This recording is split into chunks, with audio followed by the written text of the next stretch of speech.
Okay, today I'm going to title this video. Okay, listen here. Okay, I'm going to title this video Jon Jones Get It Together.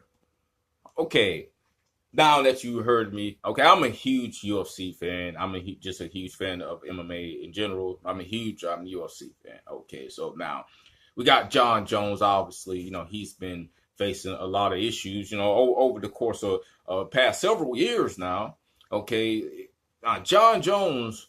When it comes to MMA, I consider Jon Jones to be the absolute greatest of all time in MMA history, period. Now, previously, no, I feel like it was Silva, but I feel like at this point, Silva is past his prime. And not only that, if you really look at the level of competition, if you look at the guys that Silva faced, he faced Chael Sonnen, which Chael Sonnen, at the time he faced Silva was he was a very top competitor in the middleweight class. He faced Chael Sonnen, he faced Vitor Belfort. He's also faced Dan Henderson. So those are some top level guys that Anderson Silva did face. But he's also faced guys like he faced Stephen Bonner, which and also Forrest Griffin. Now Forrest Griffin, not take anything away from him. I mean, he was a champion at one point. He's light heavyweight champion. Even though he lost the belt the next fight, but yet it's still Forrest Griffin was always more of a brawler. I didn't really consider him to be really a technical skill fighter. He just was a brawler. He had a lot of heart and he had a lot of passion. He gave it his all. So that's what UFC fans liked about him. As far as like a top level guy, I never looked at Forrest Griffin as that. That's latest, if I'm saying the name. I don't know. The other guy that Anderson Silva fought, where he was just messing around. But a lot of guys Anderson Silva fought wasn't necessarily top level guys. They were just guys that was in the middleweight that Anderson Silva fought. He beat the shit out of. But now you look at Jon Jones' competition. You look at he faced Rampage, which if you've been following MMA since the Pride days, Rampage was an absolute beast, man. He was an absolute beast back in the Pride days. Not even if you've been following Rampage in the UFC days. I mean, I'm about to say Stone Cold. What the word? He knocked Chuck Liddell out Stone Cold. There we go. He knocked Chuck Liddell out. Boom, knocked him out. Now, granted, Chuck Liddell was on the downslope at that point, but Rampage was really one of the first guys to really start that whole trend of Chuck Liddell losing. And not only that, Rampage fought Chuck Liddell before, back when Chuck Liddell was in his prime. He knocked him out. You get what I'm saying? And Rampage made, Jon Jones made Rampage look like an absolute amateur in there, man. It's like Rampage just looked like a robot, so we got Rampage. We also got Rashad Evans. Rashad Evans, at the time that Jon Jones faced Rashad Evans was making that comeback. He lost to Lyoto Machida, but after that, Rampage was like a whole different type of fighter after that, So at that time, when Rashad Evans fought Jon Jones, Rashad Evans was a top competitor, and Jon Jones just, dominated him completely, and I don't think Jon Jones necessarily, went 100% against him because they had a, previous relationship. Maybe he did, but either way, Jon Jones still beat him regardless.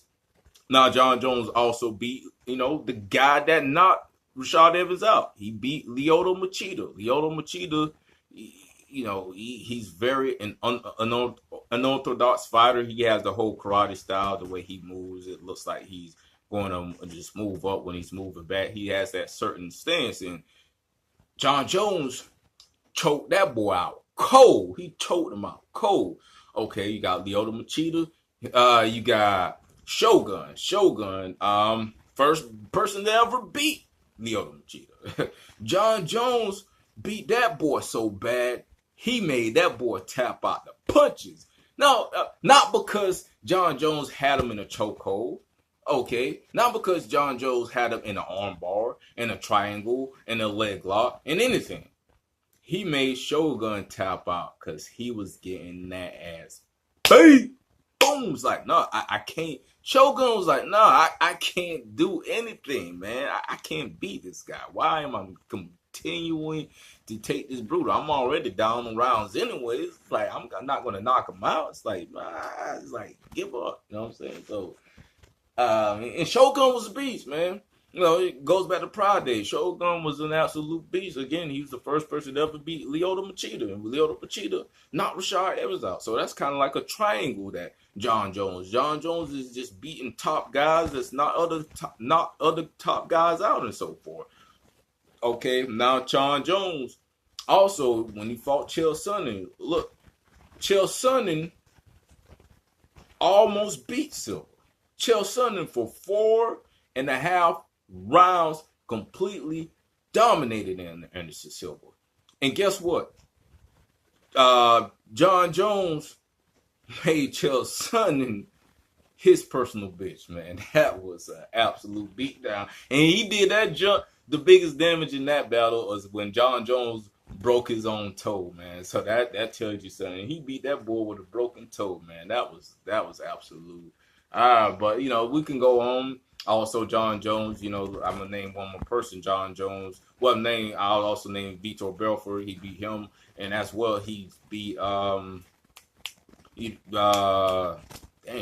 Daniel Cormier. He beat Daniel Cormier twice. Daniel Cormier, the only loss he ever has is against Jon Jones. So, you know, Daniel Cormier never met Jon Jones. Daniel Cormier would likely be undefeated. You know, that's just how bad that boy Jon Jones is, man. He's beating guys that were previously undefeated, man. So Jon Jones is the GOAT when it comes to that in-ring, no question. Now, outside the ring, man, he is... You know, he went from GOAT inside to joke outside. Man, he's had a whole case of incidents. Okay, this goes all the way back to I believe it's in 2012 where he had the DUI. This was the beginning of it. He had the DUI in 2012. Okay, that's number one. Okay, number two, he had the cocaine. The cocaine incident came second. So he had the cocaine incident where he tested positive for cocaine.